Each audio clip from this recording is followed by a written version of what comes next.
Hai Sobat FMM, selamat sore. Di sini dengan Arifin Fikri yang akan membawakan acara Famous FMM Podcast.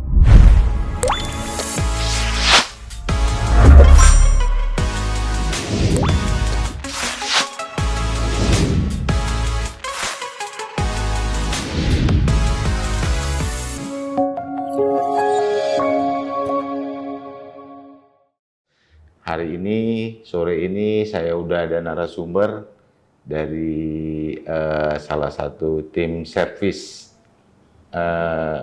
engineer kita di gas kompresor, di mana kan seperti yang kita tahu bahwa FMM ini kan mempunyai produk yang macam-macam, termasuk salah satunya itu produk Siemens. Nah, Siemens ini kan ada bagian gas kompresornya di dalam produk Siemens ini. Nah, khusus hari ini kita akan membahas masalah bagaimana sih cara pemeliharaan dan cara memelihara bahkan merawat si gas kompresor tersebut. Seperti yang sudah kita sampaikan di awal bahwa saya udah punya narasumber yang bernama Bapak Hendro. Di samping saya sudah ada Pak Hendro. Pak Hendro, selamat sore Pak Hendro. Selamat sore Pak Arifin. Apa kabar nih Pak? Alhamdulillah baik Pak Arifin. Baik ya Pak ya.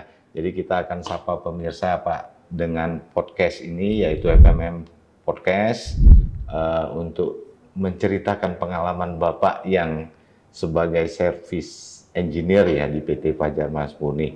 Pak, kalau boleh tahu, Bapak itu di Fajar Mas Murni sebagai service engineer gas kompresor ini udah berapa lama nih Pak? Alhamdulillah Pak Arifin, saya sudah bekerja di PT Fajar Mas Murni ini sudah 11 tahun Pak Arifin. 11 tahun, luar biasa rupanya pemirsa ya. 11 tahun berarti asam garam dalam menghandle maupun merawat gas kompresor itu ya mungkin udah sangat luar biasa dan luar kepala ya. Begitu ya Pak Hendro? Alhamdulillah begitu Pak Arifin. Iya. Oke, lanjut Pak Hendro. Dalam pengalaman 11 tahun itu tipe-tipe kompresor pun sudah Bapak temuin ya? Iya Pak. Dalam merawat tersebut ya?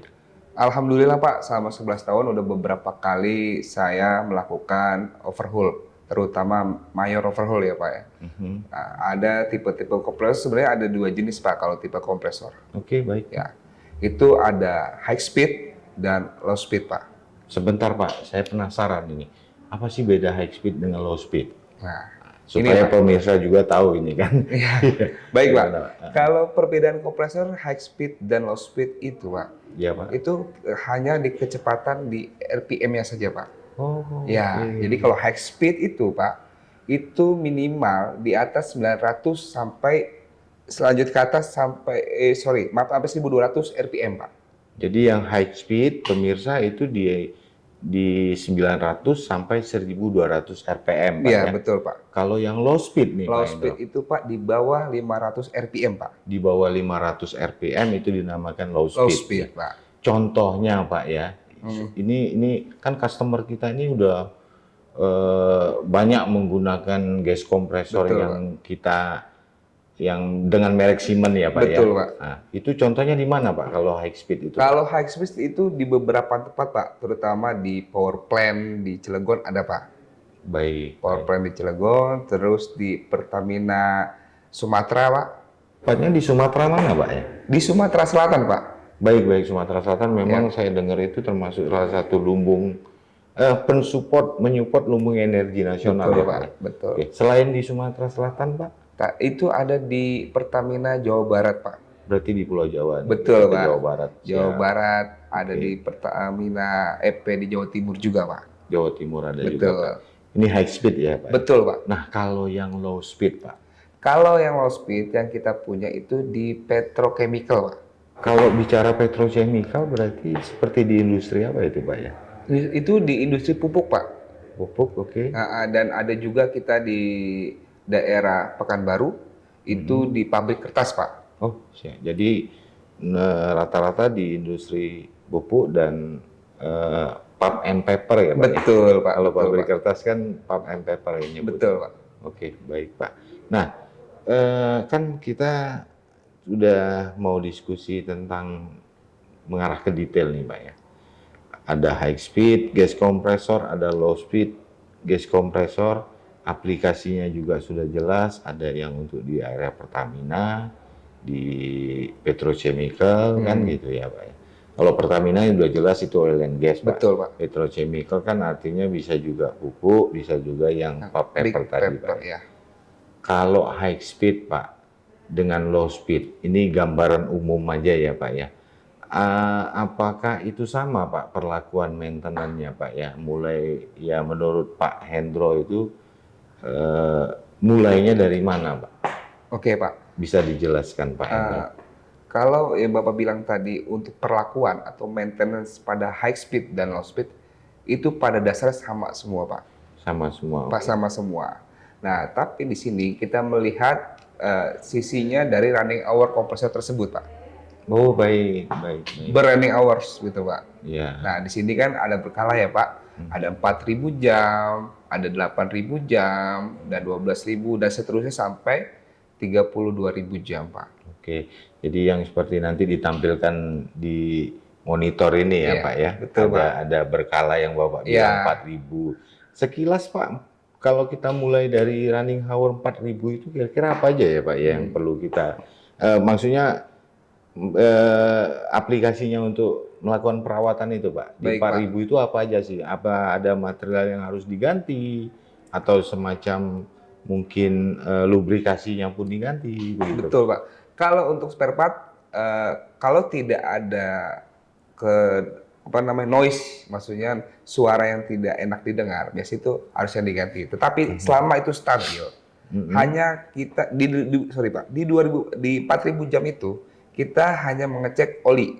Oke. Betul, oli itu terdapat frame, ya. Kalau di high speed itu ada pump lubricator, Pak. Ada 2 yang harus kita cek, ya. Oke. Itu situ ada side glass, Pak. Nah, itu kita rutin harus kita ngecek apakah itu berkurang atau tidak. Biasanya mesti berkurang. Nah, itu kita tambahkan, itu standarnya, Pak. Jangan sampai oli itu berkurang drastis atau setengahnya, karena bisa terjadi kerusakan pada bearing. Yang kedua, coba periksa atau dengan visual dengan visual dengan menggunakan temperaturnya, Pak. Apakah temperatur di silinder, di pump oil, ya Pak ya. Kalau kita itu ada dampener inlet, dampener discharge, itu yang kita cek, Pak. Baik. Betul. Oke, Pak Hendro, kalau bicara 4.000 jam ya Pak Betul. ya. 4.000 jam itu kalau diharikan atau dijadikan bulan itu berapa lama ya Pak Hendro? 4.000 jam itu setahun, Pak. 4.000 jam 1 tahun? Iya. Berarti dia si gas kompresor ini 24 jam Pak? Non-stop, betul, Pak. Non-stop? Iya. 4.000 jam ya, 1 tahun? Betul. Jadi ketika dia mencapai running hour 4.000 jam, Iya. yang tadi Bapak sebutkan untuk Iya. melakukan itu ya? Betul, Pak. Itu Tapi- nanti ada checklistnya iya, atau betul, Pak. ininya ada itu Pak? Berdasarkan prinsipal kita, Oke. sekarang ini Siemens ya, Pak, Ya, itu terdapat di maintenance bulletin, Pak. maintenance bulletin. Jadi dalam 4.000 jam, 8.000 jam apa aja yang perlu dicek. Tapi pada dasarnya pengecekan semuanya itu ada daily, monthly, Oke, dan per 3 bulan. per 3 bulan. Oke. Iya. Oke, contoh Pak, daily apa aja itu? Daily Misalkan, hampir Pak. sama Pak yang tadi saya sebutkan, lebih saya pilih oli terutama, Pak. Oli. Oli. Oh, iya. Dan kedua jangan lupa parameternya temperatur itu, Pak. Kita cek apakah ada high temperatur, apakah yang ada yang panasnya luar biasa, apa yang ada yang adem-adem aja, itu yang ya, tanda-tanda ada something wrong gitu. Oke, jadi kalau bicara temperatur, Pak, yang dipersyaratkan atau yang berdasarkan desainnya, Iya, itu sampai berapa, Pak? Yang high-nya ya berarti, yang paling tingginya temperatur itu sampai berapa derajat Celcius gitu.